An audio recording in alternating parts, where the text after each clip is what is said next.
আজকে আমরা সকলেই কিন্তু বাংলা ভাষায় কথা বলছি। বাংলার প্রতি আমাদের শ্রদ্ধা রয়েছে, বাংলার প্রতি আমাদের যে ভালোবাসা রয়েছে তা আজ বিশ্বব্যাপী আমরা সকলেই জানি।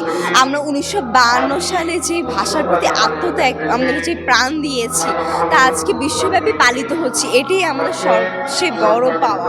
তরুণ প্রজন্মদের মধ্যে তো একটা দেশের প্রতি, মানুষের প্রতি যে ভালোবাসা সেটা তো আছে। আমরা দেখলাম যে অভ্যুত্থান যেটা হয়েছে, সেই অভ্যুত্থানে তো তরুণরা, কিশোররা খুবই গুরুত্বপূর্ণ ভূমিকা পালন করেছে।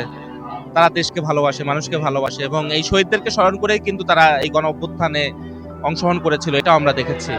আজকে অমর 21শে ফেব্রুয়ারি, এই দিনটিকে স্মরণ রাখার জন্য আমি শহীদ মিনারে আমার বাচ্চাকে নিয়ে চলে এসেছি। যেহেতু আমি একজন মুক্তিযোদ্ধার সন্তান, তো এই দিনটাকে আমি সবসময় আমার স্মরণে রাখতে চাই এবং আমার পরিবারে যারা আছে তাদেরকে স্মরণ করিয়ে দিতে চাই। আর এই প্রজন্মের মানুষ কি মনে করে জানি না, কিন্তু আমি চিন্তা করি যে মুক্তিযুদ্ধ যারা করেছে তাদেরকে শ্রদ্ধা করার জন্য হলেও একটা দিনের জন্য আমাদের এখানে আসা উচিত। ভাষা আন্দোলনের যেমন তরুণরা ভূমিকা রেখেছে বিদায় আমরা বাংলাদেশকে বাংলা ভাষার অধিকারকে আমরা আদায় করতে পেরেছিলাম। তেমনি ভাবে দক্ষতার অধিকার আমরা যদি নিজেরা অর্জন করতে পারি, তাহলে আমরাও আমাদের বেকারত্ব দূর করে আমরা একটা স্বাবলম্বী জাতি হিসেবে নিজেদেরকে প্রতিষ্ঠা করতে পারি।